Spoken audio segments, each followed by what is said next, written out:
नीरज और वेदिका नाम के गरीब पति पत्नी एक गांव में रहा करते थे। नीरज के पैरों पर लकवा मारने की वजह से उसके पैर बेजान हो गए थे, जिस वजह से उसे कहीं भी जाने के लिए बैसाखियों का सहारा लेना पड़ता था। वेदिका इधर उधर छोटा मोटा काम करके नीरज की दवाइयाँ और घर का खर्चा संभाल रही थी। ऐसे ही एक दिन जब वेदिका नीरज के साथ बैठकर खाना खा रही थी, तभी नीरज पहला निवाला मुंह में डालता है तो उसकी आंखों से आंसू गिरने लगते हैं। ये देखकर वेदिका कहती है, जी क्या हो गया आपको? आप रो क्यों रहे हैं? सोच रहा हूँ कितना मजबूर हूँ मैं, कितना गिरा हुआ इंसान हूँ। अगर उस समय मुझे वो शौक नहीं होते तो आज मैं तुम पर बोझ बना नहीं रहता। आज मैं बोझ बन चुका हूँ तुम पर, मैं तुम पे बोझ बन चुका हूँ मैं तुम पर। आप ऐसा क्यों कह रहे हैं? ऐसा किसने कहा आपसे? आप मेरे पति हैं। पता नहीं क्यों मुझे वो बुरी आदत थी। अगर मैंने तुम्हारी बात मानी होती ना और वो आदत छोड़ दी होती तो आज हमारे घर की यह हालत नहीं होती। कोई बात नहीं, जो हुआ सो हुआ, वो सारी बीती हुई बातें हैं। अब आज हमारे पास जो है हम उसी में खुश हैं। मेरी कुछ गलत आदतों के कारण हमारे घर का सत्यानाश हो गया। तुम्हें घर घर जाकर मजबूरी में काम करना पड़ रहा है और मैं कुछ नहीं कर सकता। अपाहिज हो चुका हूँ, तुम्हारे ऊपर बोझ बन चुका हूँ मैं, बोझ। पहले तो आप अपने आप को बोझ कहना बंद कीजिए। जो कुछ भी किस्मत में लिखा होता है हम उसे नहीं बदल सकते। शायद यही मेरी किस्मत है। लेकिन तुमने मुझे कितनी बार कहा था कि ऐसा मत कीजिए, लेकिन मैंने तुम्हारी एक बात नहीं मानी। अगर तुम्हारी वो बात मान ली होती तो आज ये दिन नहीं देखना पड़ता। अब आप बीती हुई बातों को भूल जाइए और आराम से खाना खा लीजिए। आप ऐसे करेंगे तो आपकी तबीयत खराब हो जाएगी। ऐसे ही नीरज और वेदिका आराम से खाना खाते हैं। दरअसल नीरज और वेदिका के हालात हमेशा से ऐसे नहीं थे। कुछ साल पहले जब नीरज और वेदिका की शादी हुई थी तो उस वक्त नीरज का परिवार काफी अमीर था और वेदिका को काफी अच्छा बड़ा और अमीर ससुराल मिला था। लेकिन नीरज को जुआ खेलने और शराब पीने की बुरी आदत थी, जिस वजह से नीरज ने अपनी सारी धन संपत्ति जुए में लुटा दी।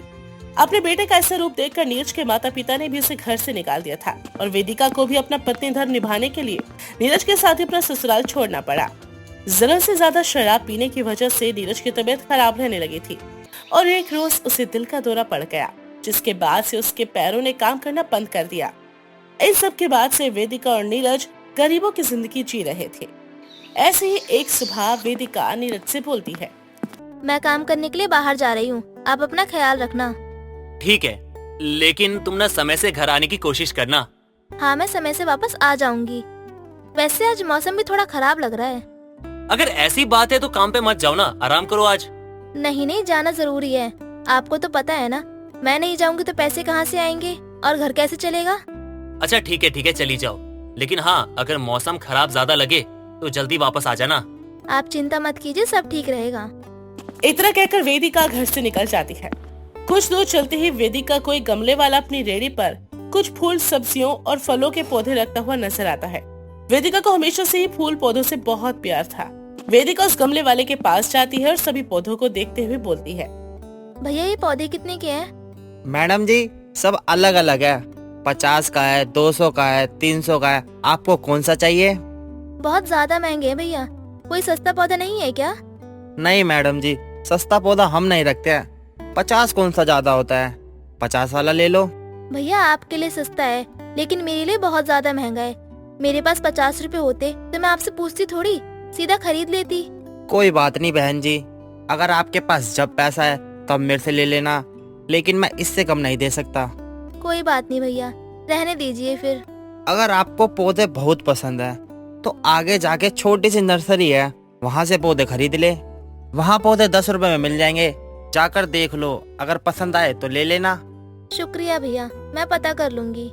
शाम को अपना काम खत्म करने के बाद वेदिका को गमले वाली बात ध्यान में आ जाती है। वो नर्सरी जा पहुंचती है। जब वो देखती है कि नर्सरी बंद हो चुकी है, तभी आसमान में जोर से बादल कड़कते हैं और तेज बारिश होने लगती है। वेदिका खुद को छुपाने के लिए नर्सरी के शेड में नीचे खड़ी हो जाती है। तभी उसकी नजर गमले में लगे हुए सूखे से छोटे से पौधे पर जाती है, जिसे नर्सरी के बाहर रखा हुआ था। बारिश का पानी गमले में भरने की वजह से गमले की मिट्टी निकल कर बह रही थी। तभी वेदिका खुद से बोलती है, अरे ये बेचारा पौधा कैसे भीग रहा है। अगर सारी मिट्टी निकल गई तो ये पौधा तो बिल्कुल बेसहारा हो जाएगा। मुझे इस पौधे को बचाना होगा, वरना ये पौधा खराब हो जाएगा और मैं ऐसा होने नहीं दूंगी। जल्दी से उस पौधे और गमले को उठाकर वेदिका उसको अपने पास लाती है और बोलती है, इस पौधे को नर्सरी से दूर क्यों रखा हुआ है? शायद ये पौधा नर्सरी वालों के काम का नहीं है। एक काम करती हूँ, नर्सरी तो बंद है तो यही पौधा अपने साथ ले जाती हूँ। फिर कभी आते जाते इस नर्सरी का कोई दिखेगा तो उससे पूछ के उसे पैसे दे दूंगी। शर्ट के नीचे पौधा लेकर खड़ी हुई वेदिका बारिश रुकने का इंतजार करती है। कुछ वक्त बाद बारिश रुकती है और वेदिका उस पौधे को लेकर अपने घर पहुंचती है। वेदिका के हाथ में सूखा हुआ पौधा देखकर नीरज बोलता है, अरे वेदिका, ये पौधा किस चीज का है? कहाँ से लाई हो तुम? जी पता नहीं किस चीज का है, बस मुझे अच्छा लगा तो ले आई। पर ये तो सूखा हुआ है, और इतना सूखा हुआ पौधा क्यों लेकर आई? ये हमारे किस काम का? काम का हो या ना हो, कुछ दिन पानी देकर देख लेते हैं, क्या पता बढ़ जाए। अच्छा चलो ठीक है, जैसा तुम्हें सही लगे। अब जाके कपड़े बदल लो, बहुत भीग गई हो तुम।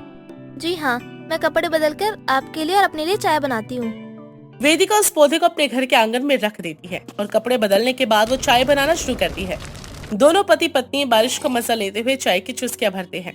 2 दिन बाद जब वेदिका उस पौधे को देखती है तो वो बिल्कुल हरा भरा हो चुका था और इस पर छोटे छोटे फूल आ रहे थे, जिसे देखकर वेदिका नीरज से बोलती है, सुनिए जी, देखिए इस पे छोटे छोटे फूल भी निकल आए हैं।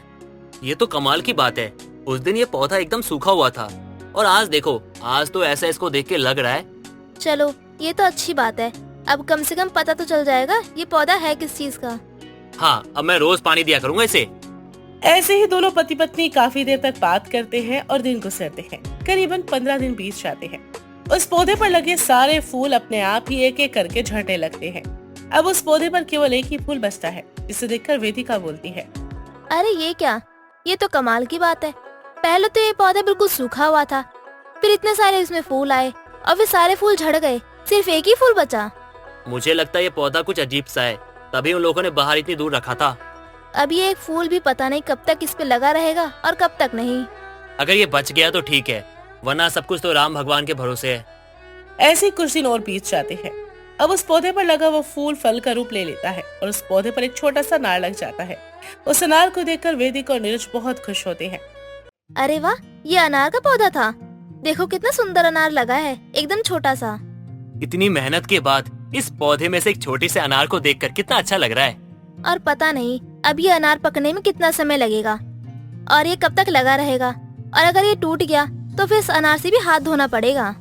बात तो सही कह रही हो तुम। चलो हमारे किस्मत में होगा तो देख लेंगे, लेकिन जितना हम देखभाल कर सकते हैं हम उतना करेंगे। वेदिका और नीरज ये सब कुछ बोल ही रहे होते हैं कि तभी उनके कानों में एक आवाज आती है, अब मैं टूटकर कहीं नहीं जाऊंगा, अब तो मैं इसी घर में रहूंगा। अरे ये आवाज कहाँ से आ रही है? नीरज तुमने सुना क्या? अरे अरे सुन तो मैं भी रहा हूँ, आखिर ये बोल कौन रहा है? अरे मैं बोल रहा हूँ, और कौन बोल रहा है? कौन बोला? अरे सामने आओ, सामने क्यों नहीं आ रहे?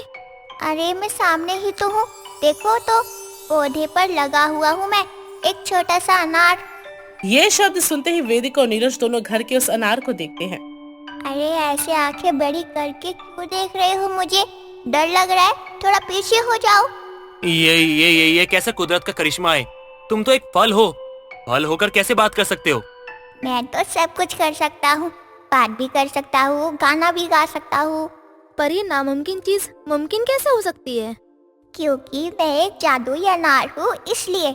मैं बड़ी दूर से उस नर्सरी में आया था, लेकिन वहाँ के लोगों को लगा कि शायद मैं कोई बेकार पौधा हूँ जिस पर कोई फल नहीं लगता, इसलिए उन्होंने मुझे उठाकर बाहर फेंक दिया और वहाँ से तुम उठाकर मुझे अपने साथ ले आए।